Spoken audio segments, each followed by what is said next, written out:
जय हिंद, बहुत बहुत स्वागत। आज का टॉपिक है हमारा साबुन। साबुन सॉप कहते हैं। अगला टॉपिक होगा डिटर्जेंट। सॉप को समझिएगा सर, बहुत सारे लोगों को बड़ा कंफ्यूजन रहता है और आज आपके हम कंफ्यूजन को दूर कर देंगे। साबुन जो होता है उच्च कार्बोक्सिलिक अम्ल का सोडियम या पोटेशियम लवण होता है।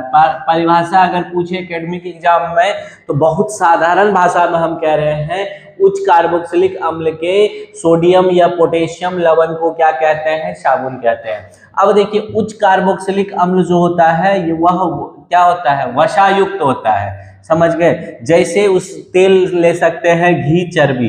पहले जो साबुन बनाने का सोचा गया होगा, बड़ी सिंपल सी कहानी है। तेल, घी, चर्बी। आपको सुन करके थोड़ा अजीब लगेगा चर्बी, लेकिन इसी को कहा जाता है क्या? पशु जो है ये घी या पशु तेल जो है यही चर्बी है। पशु वसा जो कहा जाता है वह चर्बी है। तो बड़ा कॉन्सेप्ट इसका सिंपल सा है कि आप तेल ले लीजिए या फिर चर्बी ले लीजिए, घी ले लीजिए और उसमें सोडियम का पाउडर जो है मिला दीजिए। तो आप देखिएगा धीरे धीरे धीरे धीरे धीरे धीरे उसमें गौज गौज, समझते हैं ना, झाग फेन उत्पन्न होने लगेगा। समझिए साबुन बन गया। आप चाहे तो उसको यूज कर सकते हैं। साबुन बनाने का बहुत सिंपल सा फंडा यही था। तो उच्च वसीय अम्ल में तेल, घी, चर्बी। लेकिन कार्बोक्सिलिक अम्ल जो उच्च, ज्यादा कार्बन वाले जो कार्बोक्सिलिक अम्ल होंगे वह उच्च वसीय होते हैं। जैसे उसका उदाहरण हो सकता है पामीटिक अम्ल। पामीटिक अम्ल का फॉर्मूला C15H31COH, ओलिक अम्ल C16H33 COH, एस्टेरिक अम्ल C17H35 हो जाएगा COH। ये सब उच्च वसीय अम्ल है, याद रहेगा। अब इसके साथ यदि सोडियम या पोटेशियम का लवण बना ले तो वो हो जाएगा क्या बन जाएगा? साबुन। कैसे बनाएंगे? तो देखिए, साबुन को जनरल फॉर्मूला से अगर आपको डिनोट करना हो, स्क्रीनशॉट लेना है तो लेते चलिए। अब देखिए, साबुन का RCONA या RCOK, ये सोडियम वाला हो गया, ये पोटेशियम वाला हो गया। अब एक चीज ध्यान से समझिएगा, जब ओलिक अम्ल एक हाइड्रोजन लॉस करेगा तो यह बनाएगा C16H33COO-। इसको कहते हैं क्या कहेंगे? ओलिएट कह देंगे। ये अगर एक करेगा तो C15H31COO-। इसका नाम हो जाएगा पामीटेट आयन। ये क्या हो जाएगा? अगर ये C17H35COO-, ये एस्टियरेट आयन हो जाएगा। अब इस सब एसिड का जब, बहुत सिंपल सा है, C15H31COH कोई भी इसमें से लेकर के अगर इसको NaOH से अभिक्रिया करवाइए ना, साबुनीकरण यही है, तो ये आपको क्या दे देगा? C15H31COO-Na। Na के जगह पे आप KOH लीजिएगा, यानी ये क्या है? ये कॉस्टिक सोडा है। यहाँ पे आप क्या ले सकते हैं? कॉस्टिक पोटास भी ले सकते हैं, KOH लेंगे तो यहाँ पे हो जाएगा C15H31COO-K।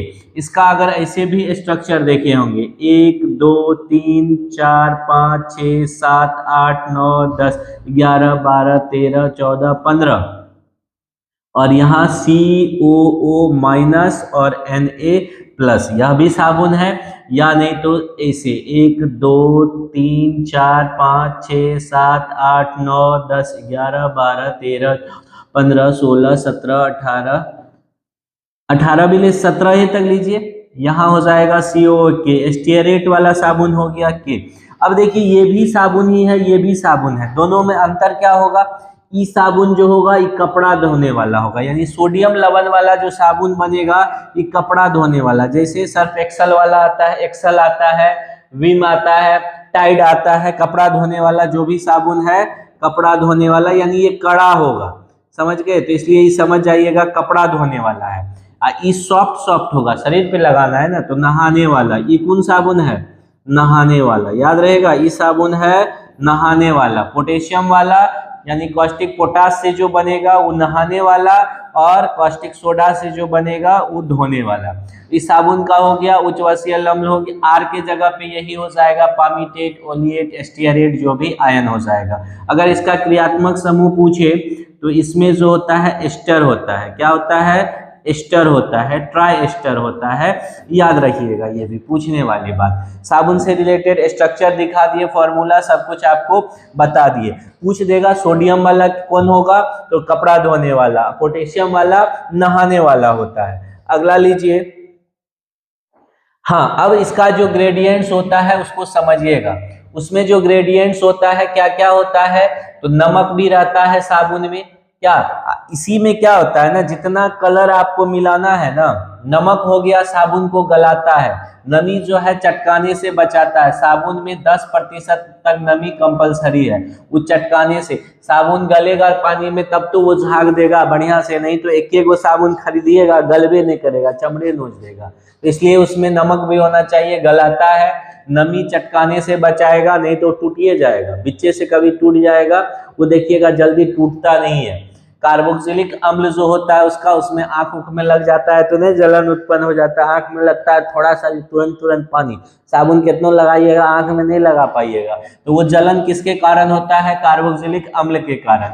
ग्लिसरॉल का भी बड़ा इंपॉर्टेंट रोल है, यह झाग को सूखने से रोकता है, यही आपका जो है त्वचा में नमी लाता है। खूब जितना बढ़िया वो पीएस वगैरह लगाइएगा, लिरिल सब, तो देखिएगा त्वचा एकदम क्या रहेगा, एकदम नमी वाला रहेगा, मॉइस्चर रहेगा, किसके कारण, ग्लिसरॉल के कारण। समझ जाइएगा, जिसमें ज्यादा ग्लिसरॉल है चर्बी उसमें है। रेजिन जो होता है वह क्या करता है, झाग का निर्माण। रेजिन क्या करेगा, झाग का निर्माण करेगा। झाग जो है, झाग में झाग को देखे होंगे सफेद होता है तो प्रकाश के परावर्तन के कारण, और चमकीला क्यों होता है, व्यतिकरण के कारण। ये भी याद रखिएगा, किसके कारण, परावर्तन के कारण और व्यतिकरण के कारण चमकीला, पूछने वाली बात है। अब देखिए अलग अलग रंग का भी साबुन आता है, तो रंग वो अपना अलग से आप मिला दीजिए, अलग अलग रंग मिला करके उसको अलग अलग रंग में आप उसको लक्स बनाइए, विम बनाइए, एक्सेल बनाइए, पियर्स बनाइए, लिरिल बनाइए, जो बनाना है अलग अलग रंग बना के अलग अलग सांचे में दे करके अलग अलग छोटका टिकिया, बड़का टिकिया, बहुत बड़का टिकिया बनाया जा सकता है। नहीं, अब समझिए एक चीज जो है, आप यहाँ देखिए, ये जो है मिशेल निर्माण कैसे करता है, इसको हम दिखा देते हैं यहाँ पे, इसको समझ लीजिएगा थोड़ा सा, तो बहुत बढ़िया आपका कॉन्सेप्ट आज के बाद जो है वह क्लियर हो जाएगा। ये ऐसे ही रहेगा,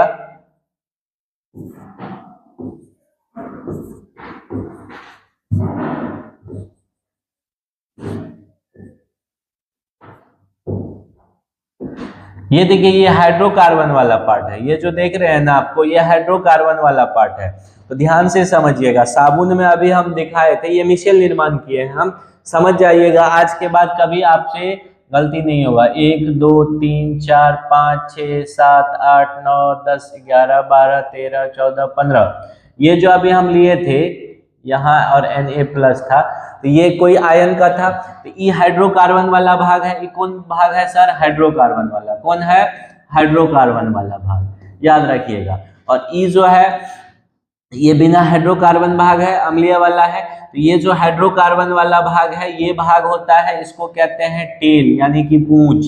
ये क्या होता है, साबुन का पूंछ। पूंछ जो होता है यह हाइड्रोफोबिक होता है। ये क्या होता है, हाइड्रोफोबिक, हाइड्रोफोबिक यानी जल विरोधी होता है। फोबिया मतलब ही डर, क्या होता है, डर, नफरत, तो ये हो जाएगा जल रोधी, जल विरोधी। जल विरोधी होगा तो जल में नहीं घुलेगा, जल में नहीं घुलेगा तो तेल में घुलेगा।